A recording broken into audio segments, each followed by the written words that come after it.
अब तक बहुत सारे नौजवान बहुत सारे तदफीन में जुड़े हैं, लेकिन इस मरहूम की जो दर्द भरी दास्तान है, मैं चाहता हूं कि आप भी सुने और तमाम इंसानियत भी सुने और इनकी आखिर दुआएं भी करें कि इंसान कैसे कैसे दर्द से सफ़र से गुज़रता है।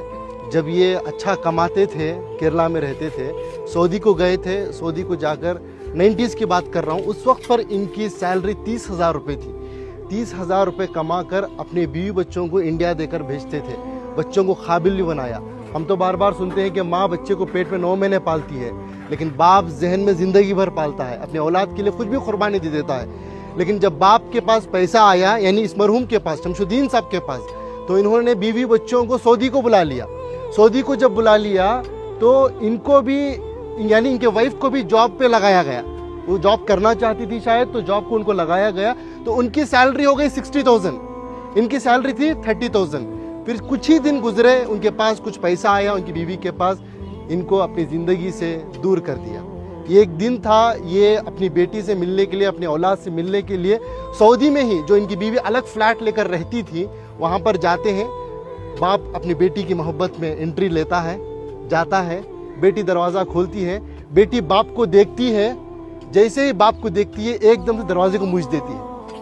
एक तमाचे की तरह इस मरहूम के चेहरे पर पड़ा। ये मैं नहीं कह रहा हूँ, ये इनकी खुद की ज़बानी है। मरने से पहले, कुछ दिन पहले इन्होंने इस वाक़े को बताया है। इसके गवाह हमारे इनायत साहब है, कहाँ है? हाँ, ये हैं। ये बता ये रहे हैं कि सऊदी से दिल दुखने के बाद, दर्द मिलने के बाद, बेंगलुरु के एक टॉप एरिया में एक बिल्डिंग में एक मैनेजर के तौर पर काम करते थे। ये खुद उसके गवाह हैं कि एक मिलिट्री की तरह सिस्टम था इनका, उसूल आदाब के पक्के थे, बिना आयरन के कपड़ा नहीं पहनते थे।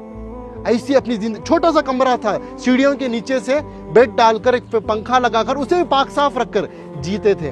ये पूछने लगे कि भाई मैं तो समझा आप एक सिक्योरिटी गार्ड है, लेकिन आपकी ये पाकी सफाई को देखकर, आपकी ये मिलिट्री सिस्टम को देखकर, आपकी इस डिसिप्लिन को देखकर मेरे अंदर सवाल पैदा हुआ, आपकी ज़िंदगी में क्या हुआ? तो उन्होंने ये अपनी दास्तान सुनाई, ये दर्द बताया। तो बस मैं इंसानियत से यही बात कहना चाहता हूँ कि दौलत तो कमाना है, वो मुकद्दर की मिलेगी, लेकिन अपने रिश्तों को बनाएं पहले, अपने बच्चों को, अपनी औलाद को मुसलमान बनाएं, इंसान बनाएं। आज पता चला कि इनकी औलाद अमेरिका में है, USA में है, लाखों के रुपए कमा रहे हैं, लेकिन अफसोस की बात, दौलत तो दौलत है, उनके पास बाप के जनाजे को आने की तौफीक तक नहीं हुई। ये अल्लाह का करम है कि अल्लाह ने मुझे और आपको चुना है। मैं और आप आए नहीं यहाँ पर, अल्लाह हमें भेजा है, अल्लाह ने हमें ये तौफीक दी है, तब जाकर इस कब्रस्तान में आए हैं, इस मरहूम के जनाजे में शिरकत कर रहे हैं। इस मरहूम की नसीब देखिए, आज मस्जिद में नमाज़े की जनाजा अदा हुई। इनाम भाई, बड़ा मजमा था, मस्जिद के इमाम साहब, एक आलिम दीन ने इनका जनाजे की नमाज़ पढ़ाई, और तमाम अल्लाह के नेक बंदे मिलकर आकर आज तदफीन के लिए जुड़े।